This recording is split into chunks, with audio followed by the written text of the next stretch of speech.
Hello there, so I'm out in the wild today looking for some elder, for getting some elderflowers. Going to be making some elderflower champagne and possibly putting some in an ale as well. So let's have a look at some that I've just found. So this is an elder tree. The flowers are pretty distinctive. It's not really hard to find these, they're absolutely everywhere at this time of year. Already sort of tight bunches of white flowers with a little yellow bit sticking out of them, kind of a star-shaped arrangement on the flower. They're on green sort of shoots coming off of the branches, but the branches themselves and the stems are wooden, so it is a tree that you're looking for, but you'll find it in hedgerows as well as on its own around the place. So I'll just back up a bit so you can get a view of the whole thing.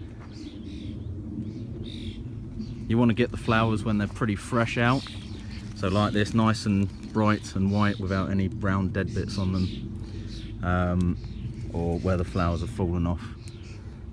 Trust your nose with these, so if it smells good, it will normally make something nice when you're brewing with it. If they don't smell so good, obviously avoid them. The aroma is pretty distinctive. It's quite a musky smell. Some people talk about it being quite catty, but I don't really find that. I just find it is quite pungent, but I don't get that sort of cat pee smell from it personally.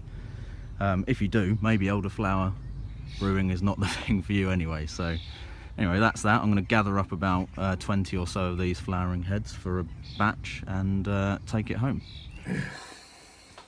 Okay, so once you've got your elderflowers back home, you're going to want to strip the flowers as much as possible off of the stems.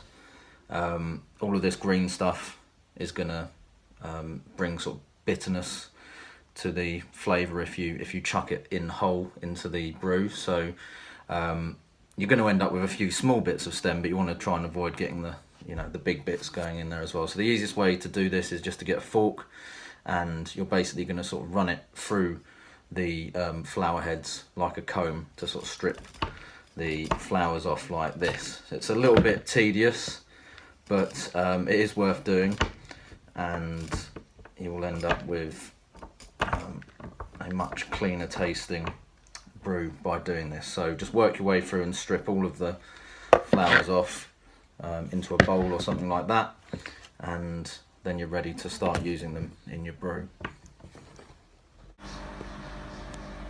Okay, so here's what I'm going to be using to make about 10 litres of elderflower fizz. Here's the flowers which have been removed from about 20 flower heads off of the tree that I showed you earlier. I've got 4 lemons. Those are going to be zested and juiced for the recipe. Some white grape juice concentrate, yeast nutrient, 2 kilos of sugar, and some sparkling wine yeast. This is based on a recipe by John Wright, who is the guy who does a lot of the foraging stuff for River Cottage, but there's a few minor tweaks to it, and my method is going to be slightly different to the one he uses, hopefully to make it more reliable and consistent. So I'm going to be using the mandolin here to zest the lemons, just because I find that a lot quicker than using the actual zester tools, which are generally a bit rubbish. So one of those, or the microplane graters, are pretty good as well, as long as you avoid cutting your fingers off in the process. So yeah, not too much to it really, just going to prep the rest of those ingredients, and then we'll get it into the fermenting bucket and ready to go. Okay, so I've finished prepping the lemons and everything else is good to go. So I have a sanitised bucket here, and into that goes the elderflowers. There's probably going to be a few bugs still on those, which you'll more than likely see floating around on the must once it's all sorted. Don't worry about that too much, it's pretty much unavoidable. It all adds to the flavour, so and we're going to put boiling water on this, which will hopefully kill any nasties that they're carrying with them. 2 kilos of sugar.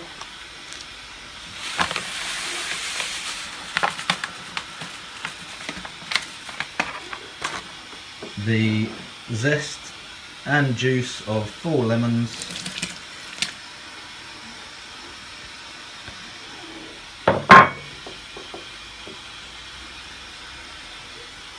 And then last of all, our white grape juice concentrate.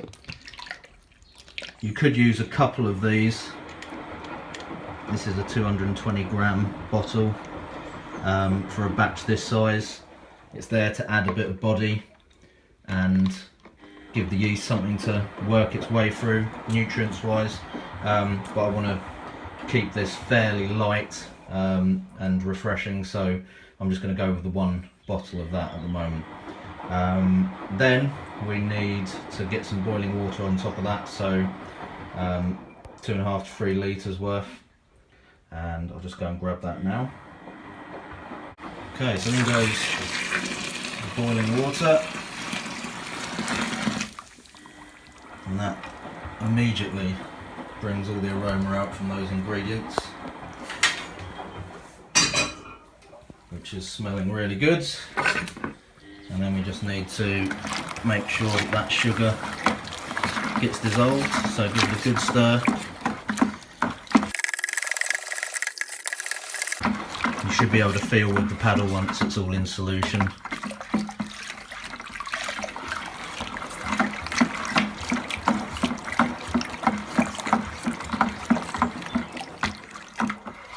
Okay, that feels pretty good to me.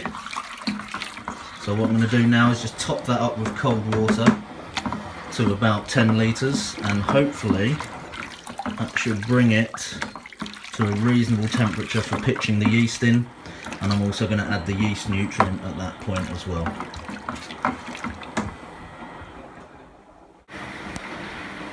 So that's topped up now to about 10 litres, and I'm just going to add a couple of teaspoons of the yeast nutrient.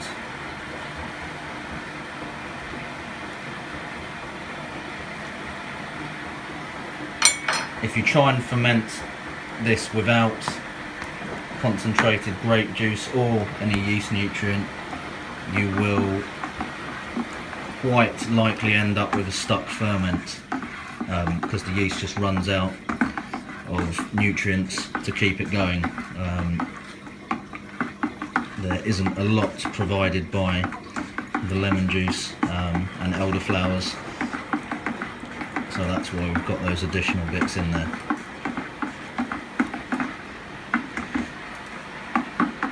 Okay.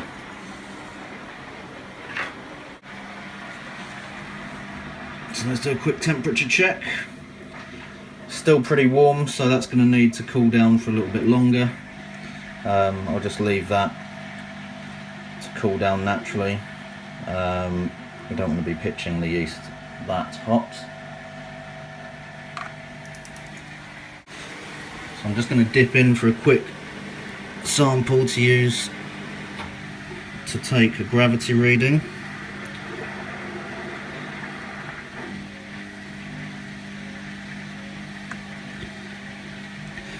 Not essential, but if you want to have any idea how drunk you're going to get off of this stuff, you might want to take your measurements.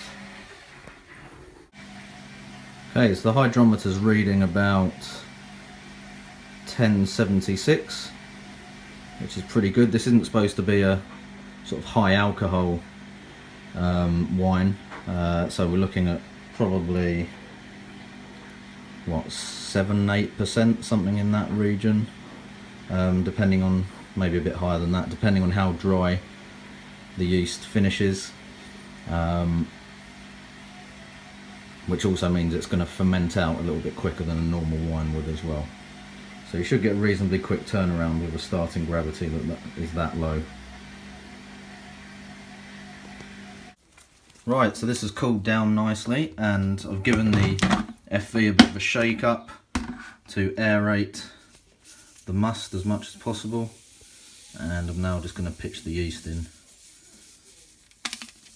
like so, and then this will be going into going to put this in the cupboard under the stairs, which stays relatively cool.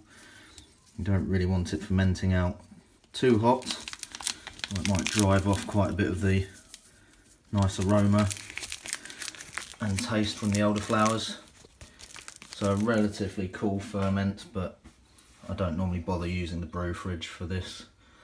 And that's it. So we'll come back to this when we are ready to rack it off, which should be in about a week or so. So we'll rack it off of the flowers into demi-johns or a smaller FV possibly. Okay, so see you soon. I'm the dude. So that's what you call me, you know? That or his dudeness or duder or, you know, El Duderino.